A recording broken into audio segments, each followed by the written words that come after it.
I'm going to talk about 7 aspects: the development context, a development model in crisis, a great hope in the SDGs, the limitations of executives, NGOs and parliamentarians as allies, the fact that it has to be awkward sometimes, and lastly, the danger that we all face of an anti-elitist angle.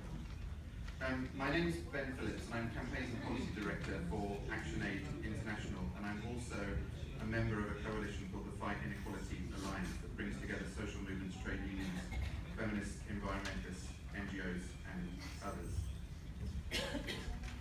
First of all, the development context. It's increasingly evident that aid is a part, just a part of what needs to be under scrutiny, and the vital role that parliamentarians and NGOs play in holding the whole financing package and international relations package under scrutiny.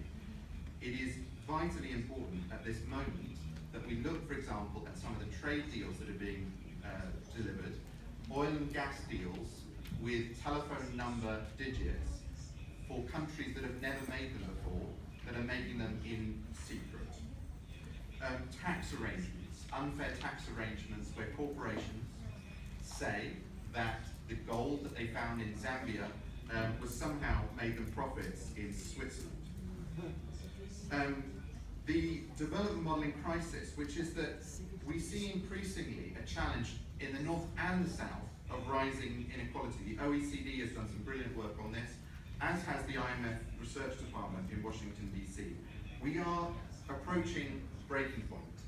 All of you will be familiar with what people call the jobless time bomb.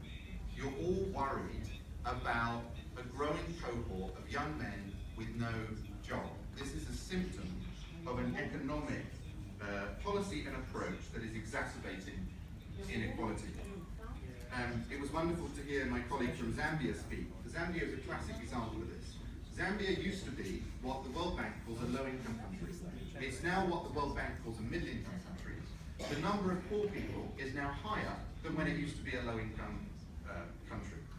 Angola has some of the highest growth rates in the world and some of the highest infant mortality in the world. The highest growth rate being recorded in the past few years was in Papua New Guinea, the only country to meet 0 MDGs, 0. So we know that growth alone is not enough, and increasingly what matters is the question of the type of growth. Thirdly, the great hope. The great hope is that this has been not just recognized, but promised. Every country in SDG 10 promises to tackle inequality. This is a solemn pledge. Fourth, the limitations of executives. We cannot rely on executives alone. One of the biggest dangers we face to inclusive development is executives making deals in secret without scrutiny. In Mozambique, what was described as an investment in fishing turned out to be a purchase of French submarines so expensive even the South African army doesn't purchase them. And this was supposedly to prevent attacks on fishing fleets in Mozambique. Unless we have these types of deals under scrutiny, this is increasingly going to be the pattern of maldevelopment. Likewise, debt deals, where sometimes the lender is the same as the constructor, and the notional interest rate is a lie. These need to be investigated by parliaments, or we will end up with another debt crisis. Fifthly, the NGOs and Parliament are allies on this. Restrictions on NGOs, in the end, damage and limit the countervailing power to hold executives to account. So when NGOs are weakened, parliaments are weakened. Sixthly, that this is going to be awkward. I know that there's sometimes a sense that NGOs and social movements are a bit too rambunctious and naughty and loud and don't behave.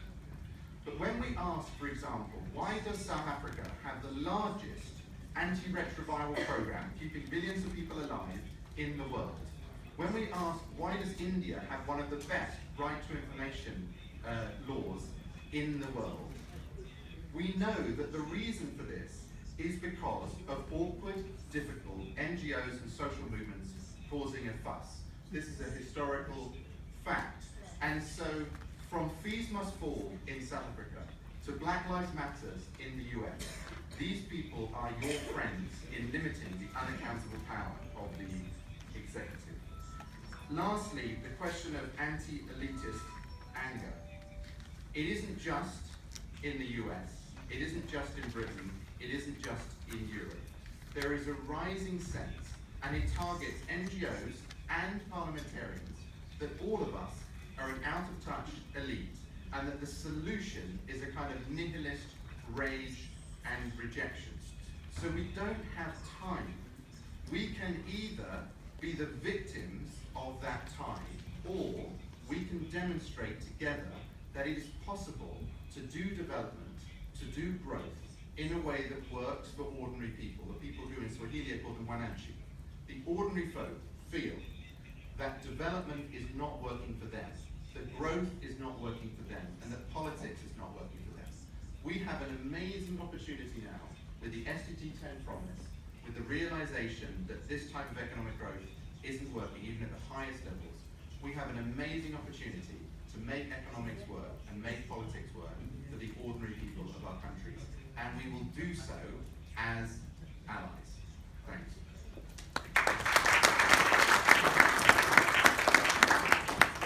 Thank you very much. So we've heard a range of different presentations.